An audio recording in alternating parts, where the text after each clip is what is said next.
Howdy, y'all.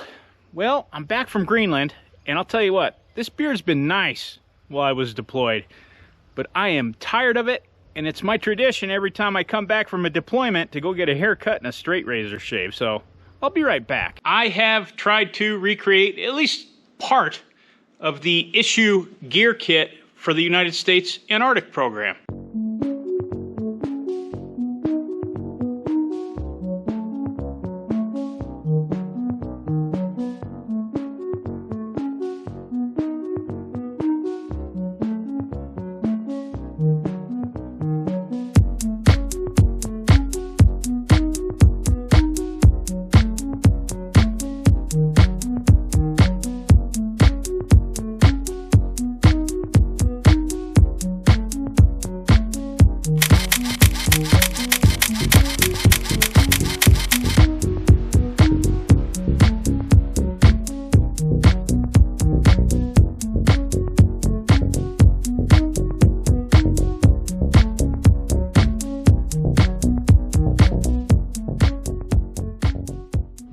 Now, a lot of the things I didn't bother to look for, I didn't want, and I didn't need. Well, I don't really need any of this, but this is something that I really enjoy doing.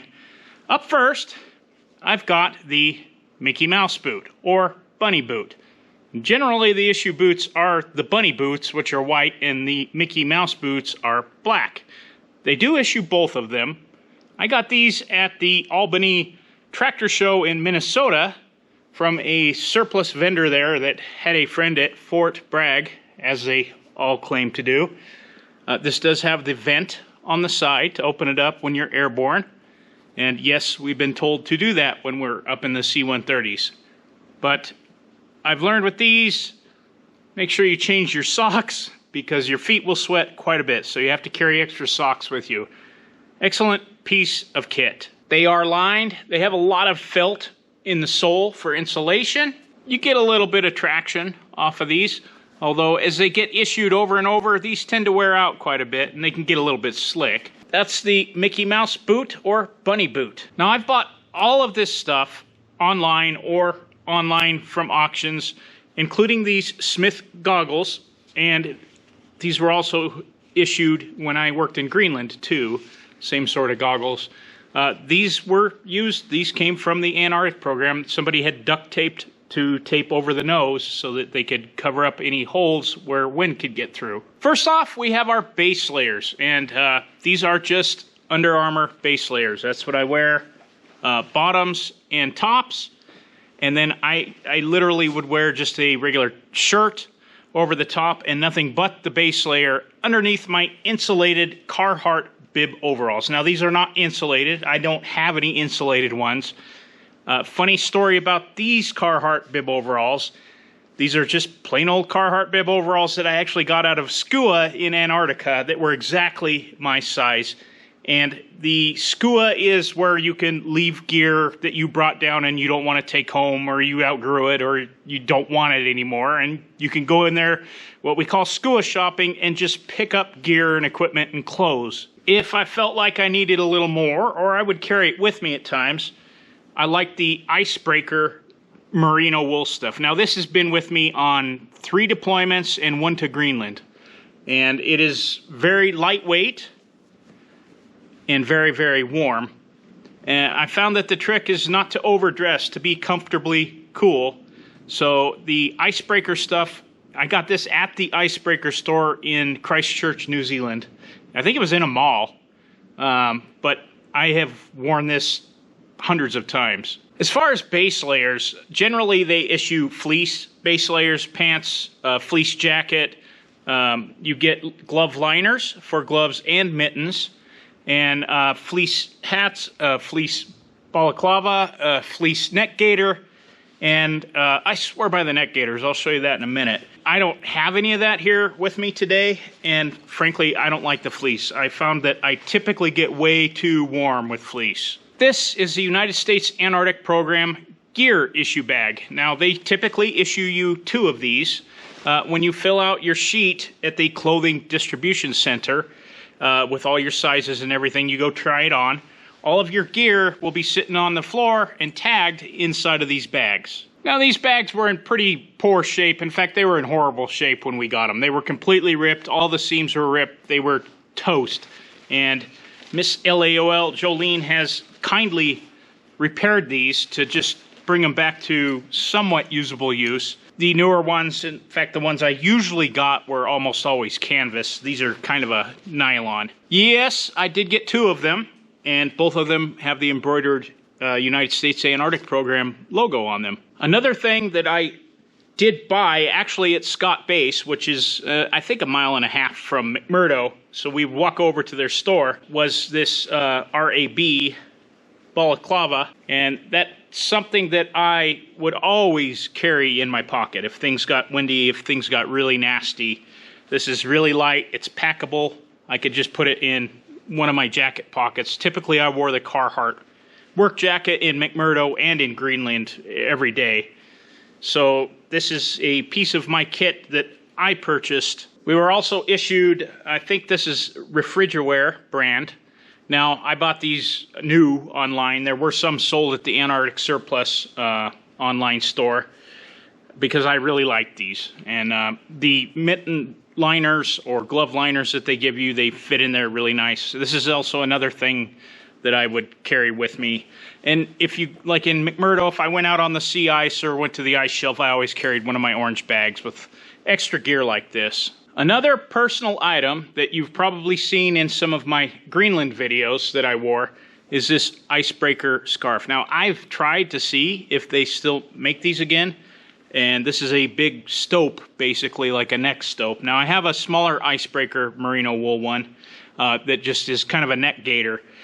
This one I bought at the icebreaker store in Christchurch in New Zealand. This has been with me for 2 or 3 deployments to Antarctica and 1 to Greenland, and I wore this every day in Greenland. I liked it because I'm not a fan of hoods while running heavy equipment. I find that the hood is kind of cumbersome and intrusive when I'm turning around trying to look behind me. I could basically just put this around my neck. I could pull it up as I need it. I could put my goggles around it if I wanted. And if I get in a piece of equipment, I could just keep it down around my neck, still keep my neck warm, and still have visibility. So I really got to like the scarf. The neck gaiter was a piece of advice I got from a friend of mine on my first deployment, and he has been absolutely right. And he's been on the South Pole Traverse, so he knows about cold weather. Up next is a good hat, or a wool hat. Now, I said I don't care for fleece. This one is fleece lined, but only around the ears, where you kind of need it. It's merino wool, it's knitted. This is another one I bought at Scott Base, and you can see right here it's got the tag Antarctica Knitters. It's upside down, but so is Antarctica.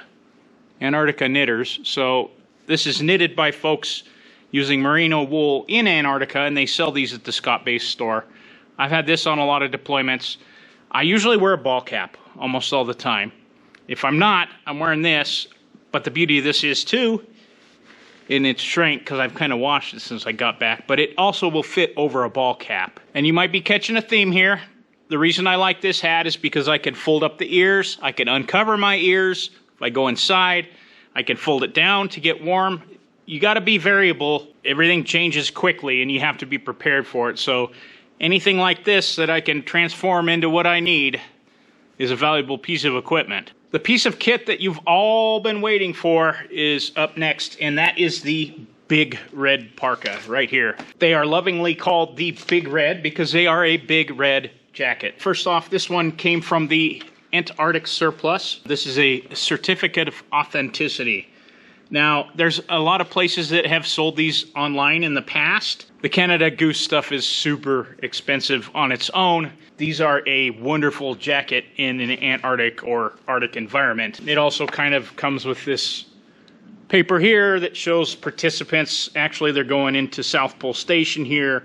That's the entrance, and kind of talks about the jackets, stuff I already kind of knew. When I found out that they were selling these online through a Facebook that my wife is also a member of, she's also part of the Ice Tribe. She let me know about it, which she probably shouldn't because I had to buy one of these immediately. And they're hard to find in the larger sizes because they get beat up quite a bit too.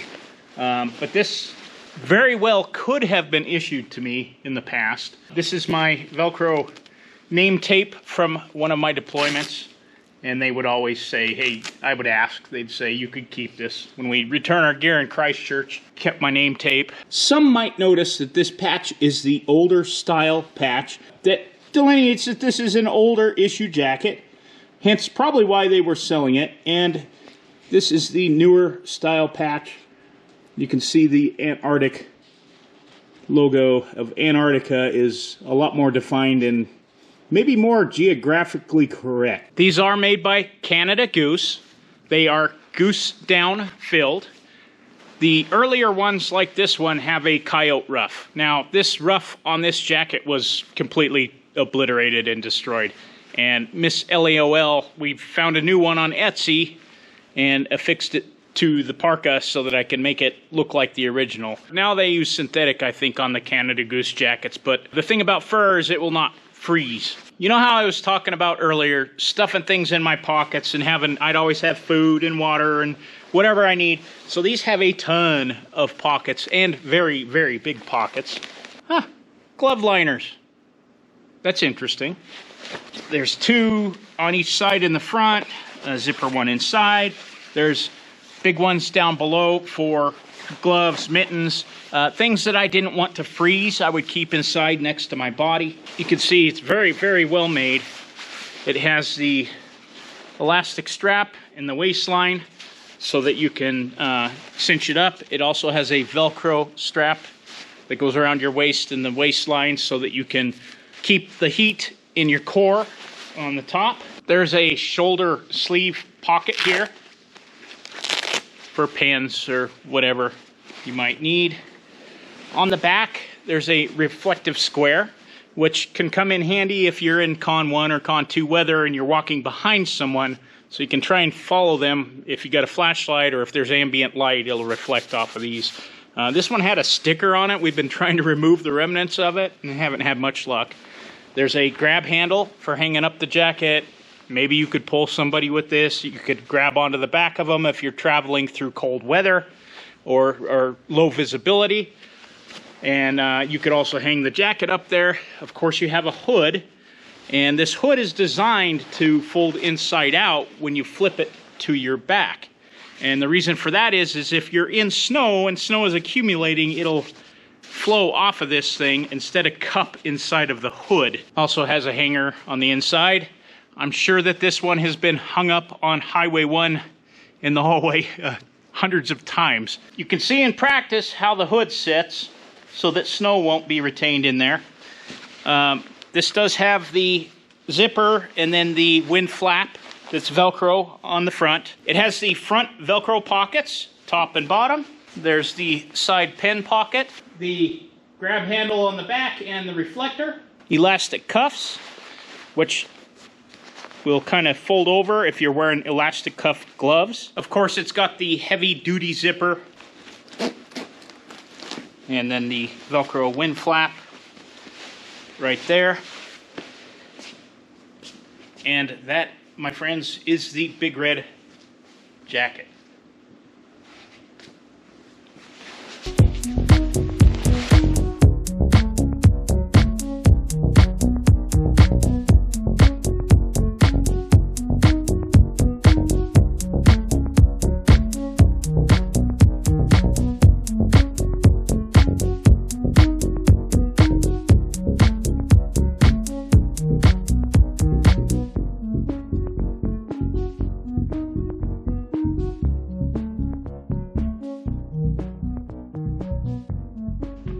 These are the Muck Arctic Pro steel toe. Depending on what job you had, sometimes steel toe boots are required. I wore these in Greenland. Not a huge fan. Actually, my feet sweat quite a bit.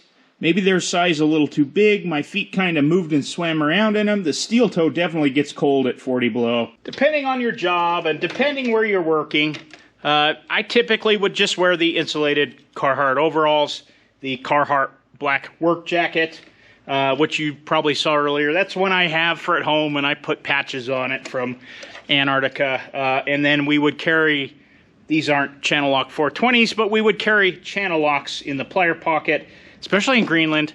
They're really nice to undo shackles and clevises that freeze together. You can tap on them like a hammer. You can use them to bite with. There are numerous things that you use them for, and I didn't go anywhere without my channel locks. Part of my work gear, that was my knitted hat, a ball cap, glasses. I like the Smith goggles because they will fit over these glasses. That's why I like these kind of glasses. My neck gaiter or scarf, gloves, mittens, liners, etc. In Greenland, we had a Arctic boot, not the bunny boots. I don't know what it's like now, but first deployments to Antarctica, you have to get the bunny boots. After that, you can choose what you want to take and what you don't want to take to some extent. They have Baffin boots. They have the FDX field boots, which were very, very popular with fleet ops operators working on the ice shelf. And there was a couple other types as well. I went to the Baffins, didn't like them as much, and went back to the bunny boots. So that's a quick overview of Antarctic and Arctic gear. I do want to thank you for watching, and we'll see you on the next one. The views expressed in these videos are not necessarily those of the Arctic or Antarctic program, yada, yada, yada. I'm endorsing on my own. I'm not endorsing anything. Just sharing my experience, that's all.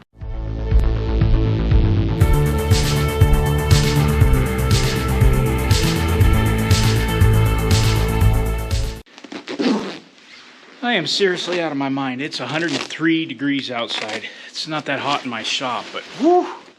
In a Canada Goose down jacket designed for Arctic and Antarctic, it's hot.